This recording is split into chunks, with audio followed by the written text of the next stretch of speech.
This is a set of instructions for how to speak with the devil.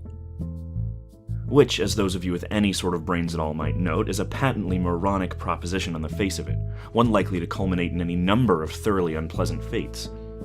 Honestly, it would probably be smarter to publish your credit card number on Facebook, or take up a career in crocodile wrestling. But then, that isn't going to stop you, is it? Not if you're sincerely interested, at least. Technically, if you do everything just right, there's a fair chance you'll walk away scot-free, and that seems to be reason enough for some people to decide that it's a good idea, especially if you're the fate-tempting, thrill-seeking, scare junkie type, or the desperate type. Which brings me to a point of clarification I ought to make. This is not a manual for making any kind of Faustian bargain, you know, the whole sell your soul type of deal. Although if you happen to bring it up in conversation, he certainly wouldn't be one to refuse. Following through with such a foolhardy bargain, however, would necessitate removing some of the protections which you'll put in place for your conversation, and I don't think I need to spell out for you why that would be a bad idea. If you're really mathematically impaired enough to want to trade something that will last an infinite number of years for something that might last about 90 tops, there are plenty of other rituals out there for you to follow. This one, if performed correctly, should only allow the two of you to talk. This perhaps begs the question of why exactly you would want to speak with the devil in the first place. Maybe some of you just like the idea of making small talk with extremely dangerous occult entities, but for the sake of the human race, I hope most of you aren't quite that stupid. Short answer is, he knows things. Things that some of you may have a deep, vested interest in finding out. I mean, he's not omniscient or anything. Much as he might like to pretend otherwise, he's not God, but he's definitely got a supernatural advantage over the kind of knowledge any human would be able to obtain. For example, he probably wouldn't be able to predict when the next world war will happen or tell you the cure for cancer, but he could very well be able to predict the winning numbers of tomorrow's $500 million Powerball drawing, or tell you what deadly undiagnosed condition might be afflicting one of your loved ones. Of course, the Prince of Darkness doesn't just go around giving out winning lottery numbers to anybody who asks. And trusting any sort of information obtained from a being commonly described as the father of all lies is liable to land you in a worse situation than you were in when you started. However, if you're really dead set on finding something out and you've exhausted all other options, there is a way to get accurate information out of the guy. You see, like so many of the more urbane villains in popular culture, the devil has a bit of a penchant for games and gambling. Of course, the reason he likes them so much is that he almost always wins. Unless you happen to be a fiddler named Johnny or are being represented by Daniel Webster, you're probably going to get your ass handed to you. But if you're determined enough to want to face the risks and the long odds, there's a certain game the two of you could play to try to win the information you need. First things first, though. We'll start off with a description of the summoning process, then get into the rules of the game, some tips for how to play, and finally, of course, the inevitable litany of arcane shit that might go horribly wrong. In order to contact your conversational partner, you'll need to go to a church at midnight. It doesn't matter what kind of church. Large or small, old or new, liberal or conservative, just as long as you're sure it will be empty.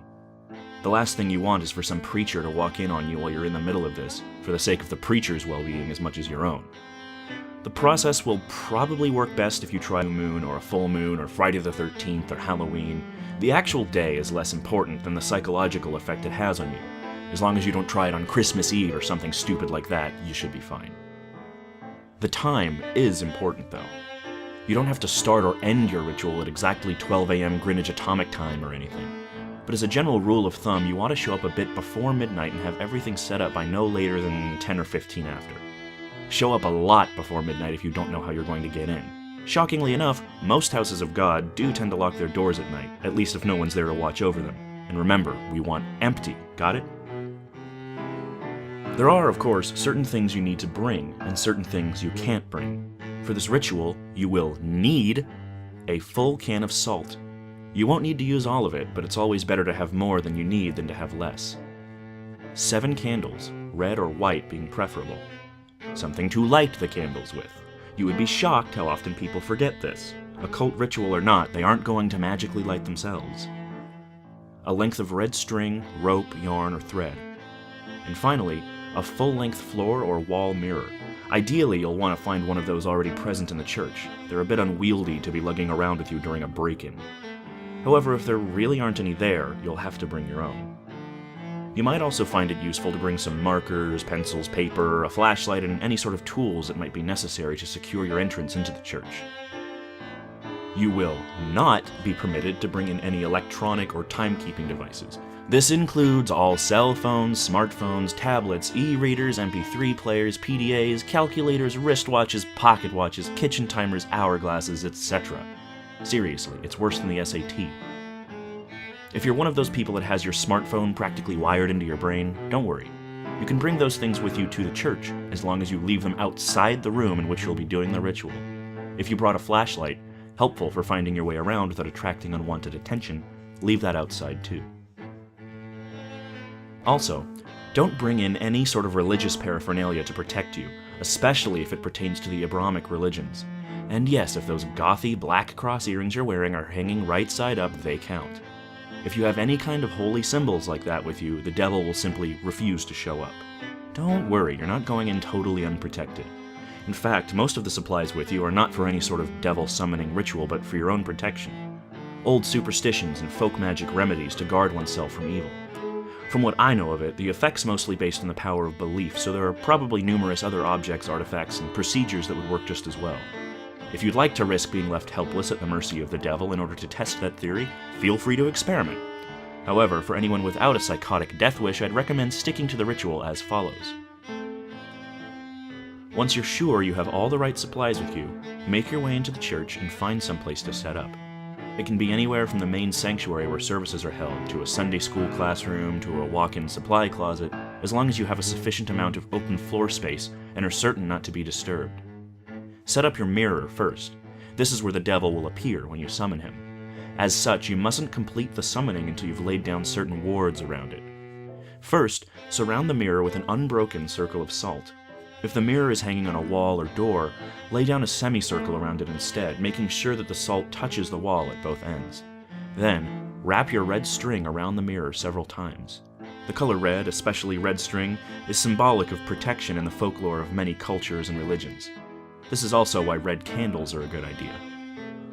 Speaking of the candles, set them up around the outside of your circle or semicircle of salt, spaced at relatively even intervals. No, you do not have to get out measuring tape and make it exactly perfect, but do at least try to make it look as though it was set up by someone old enough to be trusted with matches. Light the candles in a clockwise fashion, being careful not to disturb the salt. If you break the circle, you'll have to start all over again. Once all the candles are lit and burning strongly, your protective wards are complete. You're now ready to proceed to the actual summoning. To do so, you must first get the devil's attention and demonstrate your resolve by performing some sort of sacrilegious act in the holy space. Turning a crucifix or a cross upside down is fairly conventional, but it's not the only option. For example, I know of a kid who once fulfilled his requirement by scribbling obnoxious graffiti all over a painting of Jesus hanging in his Sunday school classroom. But the nice thing about turning a cross upside down is that once you've finished your encounter, assuming you survived it in one piece, you can just flip it right side up again and no one's the wiser, sidestepping the relatively minor but still irritating risk of having your Sunday school turn into a reenactment of the Spanish Inquisition for the next month and a half. After you've finished doing whatever offensive thing you decide on, shut all doors to the room and turn off all of the lights so that the space is lit only by the candles. Face the mirror and stare deeply into it, concentrating on your desired outcome.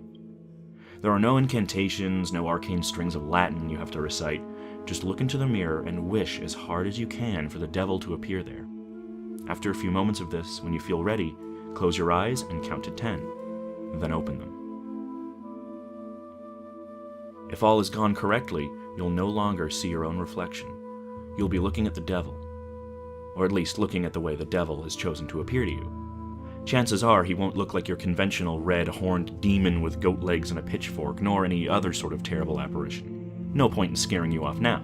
Better to lure you in and make you feel safe. To that end, he generally takes on the appearance of a fairly average, nondescript human being. If anything, he's prone to vanity and will lean towards the more attractive end of the spectrum. The only really frightening part of him will be his eyes. No matter how hard he tries, he can't hide the sinister gleam smoldering deep within them. The malevolent amusement and hunger, like the eyes of a spider contemplating a fly struggling in its web. They're supremely confident, those eyes. Confident and without pity. Don't look into them too deeply, or you'll begin to feel helpless and paralyzed with dread, losing your hope and your will to fight. Since you'll probably just be standing there staring at him in shock for a few moments, having on some level expected for the ritual to fail, he'll initiate the conversation by asking you what it is you desire from him. If you can gather your wits enough to string together a coherent sentence, you should respond with something like, "I wish to challenge you in a game of question and response." Even if you don't get the words exactly right, he'll still know what you mean, and he'll accept your request with a wide, predatory grin of anticipation. He's been playing this game for a long time, you see, and he's very good at it. Most humans, on the other hand, are very bad at it. This gives him a chance to, at the very least, thoroughly mess with your mind, and at most, well, we'll save that for the litany of shit that could go wrong. You'll have to play it very smart to avoid justifying his expectations. The general rules to the game are very simple, with a few caveats that can make things more complicated. He'll begin by asking you a question. He always initiates the game. It can be anything from a piece of obscure trivia to a riddle to an extremely personal inquiry. Don't worry, you won't be immediately plunged into hell if you get the wrong answer or anything like that. As a matter of fact, he won't even tell you whether you got the answer right or wrong. After you've answered his question, you get to ask him one in return. Now, here's where the consequences of your response come in. If you answer his last question correctly, he will respond to your question as honestly and accurately as he is able. However, if you answered it incorrectly, he's free to lie to you as he sees fit. Perhaps if you've asked him something you're better off not knowing, he'll tell you the truth about it anyway. More likely, he'll feed you the most insidious, damaging lie he can come up with. Either way, after he's responded, he'll ask you another question, and the process will repeat over and over again until you decide to call it quits. Now, you may be sitting there thinking that it sounds fairly easy to get the information you need. All you have to do is wait for a question you can answer correctly, and then take that opportunity to ask him what you really want to know, ignoring everything else he's said. Well, it's not that simple. The devil will never give you an easy question, one that you can be completely sure of the answer to. He may instead give you questions that you have some vague knowledge of, that you think maybe you know the answer to but aren't really confident, thus forcing you to endlessly second-guess yourself, obsessing over whether or not you can trust the information that he gave you next. Perhaps you'll think what he said was a lie, wish it was a lie, but be eternally consumed by doubt, unable to fully convince yourself that you were wrong. Or perhaps you'll have to make a huge choice based on the information that he gave you, and be tormented by fear and indecisiveness as you realize that your fate, and perhaps that of others as well, rests entirely upon whether or not you were able to correctly recall some arcane piece of trivia that you don't even remember now. You'll never remember the exact questions the devil asked you, by the way. That would make it too easy for you to go back and check on your responses. Or maybe, instead of testing your knowledge, he'll ask you something personal, something you even lie to yourself about. You'll answer back to him thinking you've gotten the question correct. No, I don't resent my sister. Yes, I would turn money into the police. But he'll know better. He'll know better than you do that you're lying, and he'll lie to you in return. And you'll believe him. You'll believe him until you're no longer able to deceive yourself, and by then it might be too late. Or maybe he won't even give you a chance to get an accurate response at all. Maybe he'll just ask you endless strings of completely impossible questions, making you more and more frustrated and disheartened as you realize you'll never be able to force him to tell you the truth. Questions like, what was the exact height of Mount Everest in centimeters in the year 1666? Or, what is the airspeed velocity of an unladen swallow? Although, knowing his sense of humor, if he ever asked the latter, he might consider African or European a correct response. There are a couple of ways to short-circuit this particular strategy, however. Additional rules and courses of action that make the game more interesting and prevent you from being stonewalled completely. Although, in all honesty, he probably wants for you to try one of those options anyway. The first option is to ask him a riddle instead of a question. If you somehow manage to stump him and he answers the riddle wrong or gives up, he'll be obligated to give you a truthful response to your next question. If he answers the riddle correctly, once again, don't worry, he won't pounce on you like a sphinx or drag you into hell. What will happen is that he will get a pass, allowing him to lie in response to one question he would otherwise be obligated to answer truthfully. Honestly, if he gets a pass, you might as well just give up and quit the game right there. It's nearly impossible to determine when he's telling you the truth under the best of conditions. Adding another layer of complexity by constantly trying to figure out when and if he's used his pass, it's about enough to make any normal person's brain explode. There's no way, just forget it. The second option is for you to take a dare from him. If you accept it and vow to follow through, then once again he'll have to answer your next question truthfully. If you choose instead to reject it, he'll get another pass. Now, before you freak out and reject that whole idea completely, you should know that he won't ask you to do anything overly dramatic or unspeakably evil, like blow up a hospital or murder somebody. As a rule of thumb, most dares won't involve direct loss of life or any major felonies. However, they certainly won't be easy. Inflicting severe pain on yourself, doing something that terrifies the shit out of you, cutting off a treasured relationship, publicly humiliating yourself or someone you love, all of these things and more, things you might not even be able to imagine, are completely on the table. If you're willing to go that far, to put yourself in that kind of position, you'll get your answer. However, if he manages to come up with the one thing you know you simply can't or won't do, well then once again, you might as well just quit. One last thing. Don't think you can just tell him you're going to do something and then not do it. If you accept a dare and then don't follow through with it, well, let's just say there'll be consequences. Just suck it up and keep your promise, no matter what it was. Trust me, you're better off that way.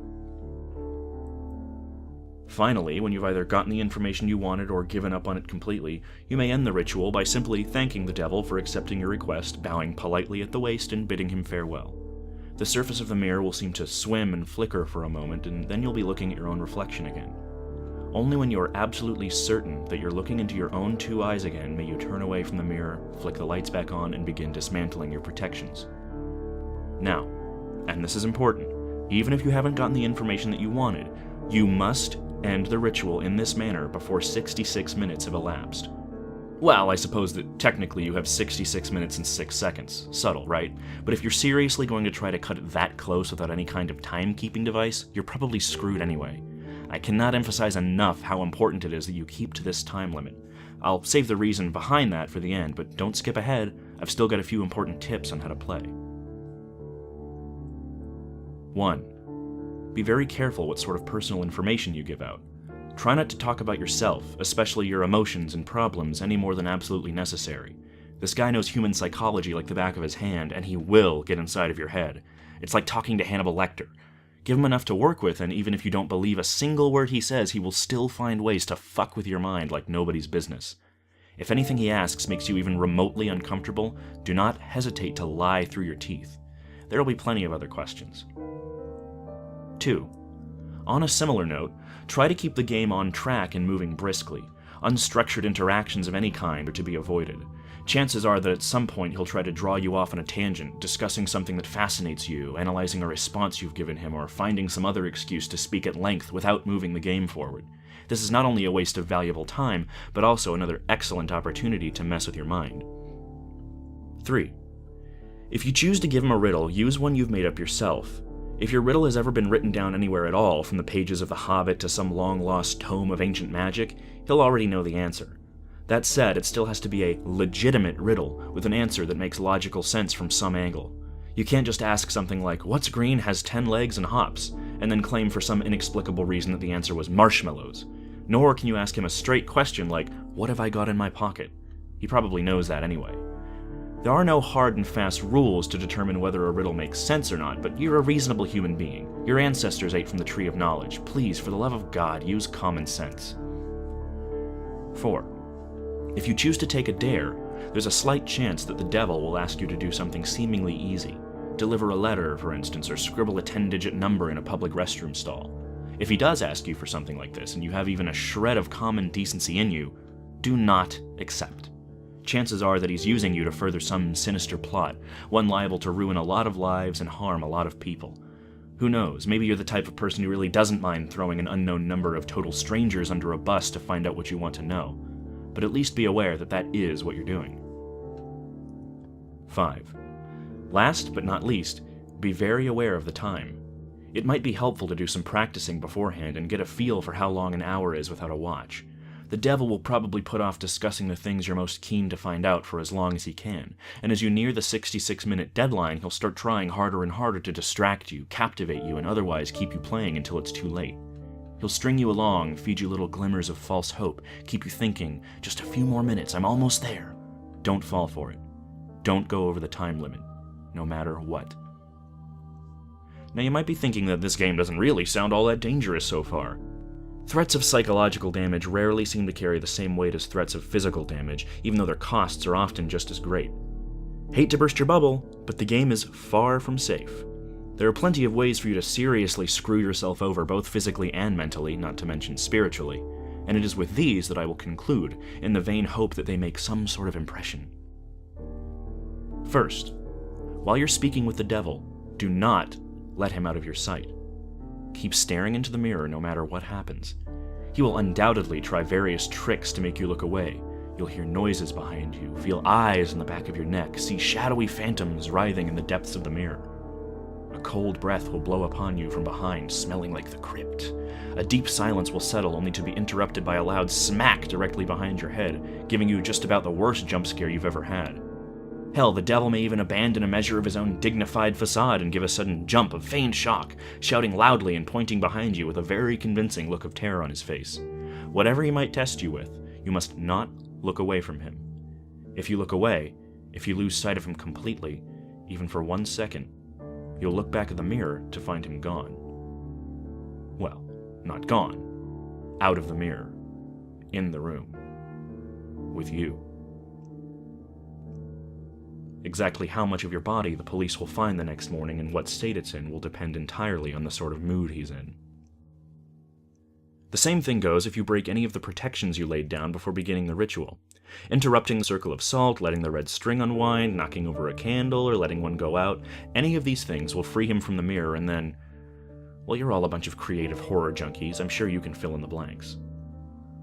On a different topic, you may reach a point in the game, probably after a long series of maddeningly impossible questions, where the devil asks you the deceptively simple question, what is your full name?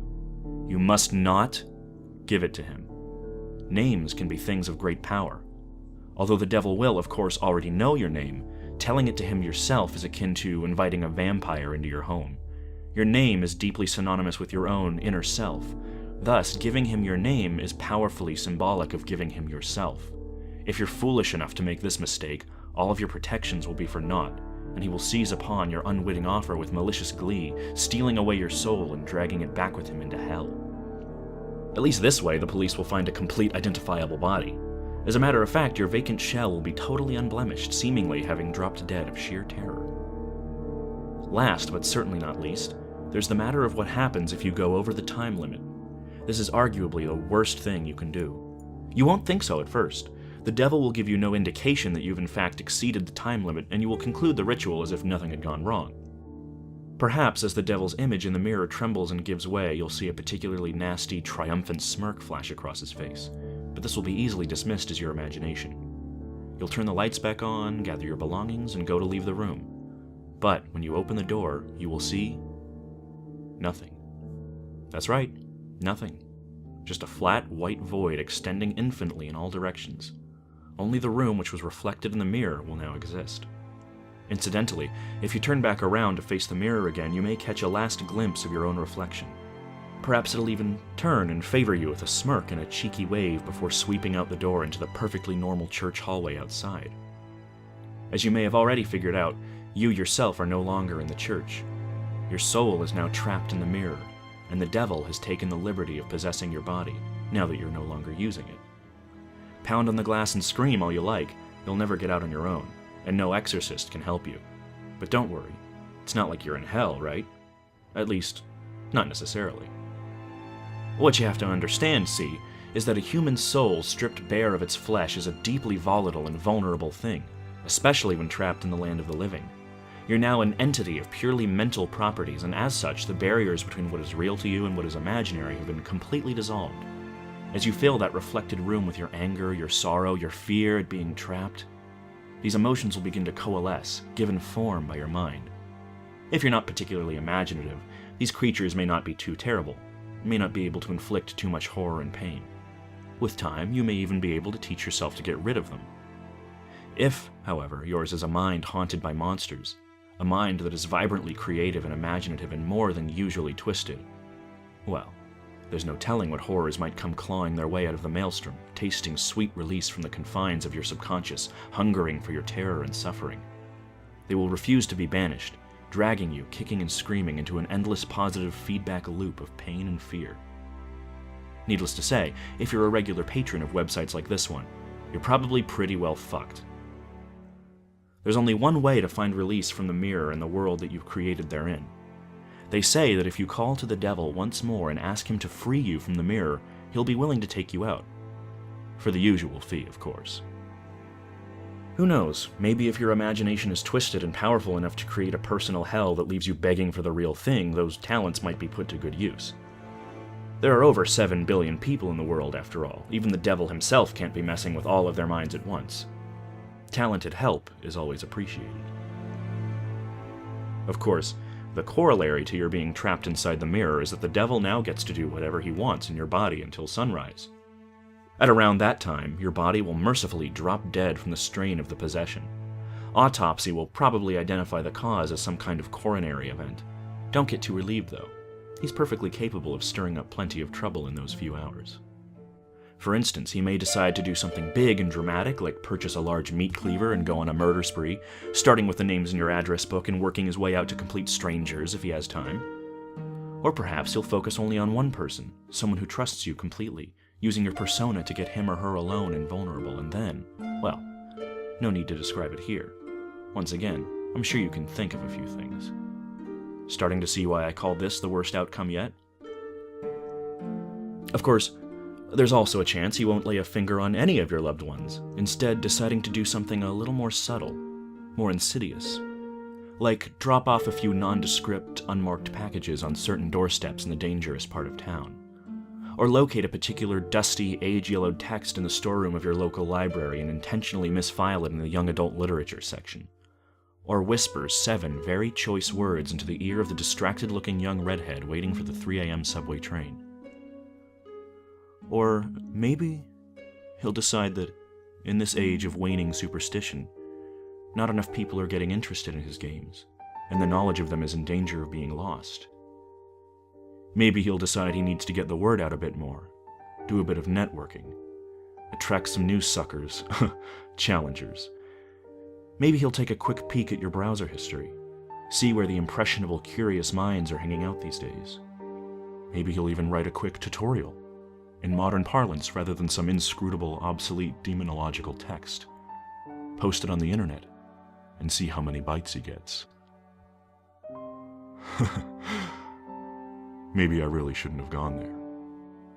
But if you've made it this far without shying, a little twist at the end isn't going to put you off, is it, dear reader? I'm sure there are plenty of intrepid adventurers among you with burning questions you'd like answered. And you're all a smart bunch. You know the pitfalls, you know the conventions, you live and breathe this sort of thing, do you not? There's no way you'd fall into any of the obvious traps, right? You're not some Dick or Jane off the street, after all. You'd be bringing a whole new level of competition. You would. Oh, excuse me just a moment. I think I hear someone calling for me.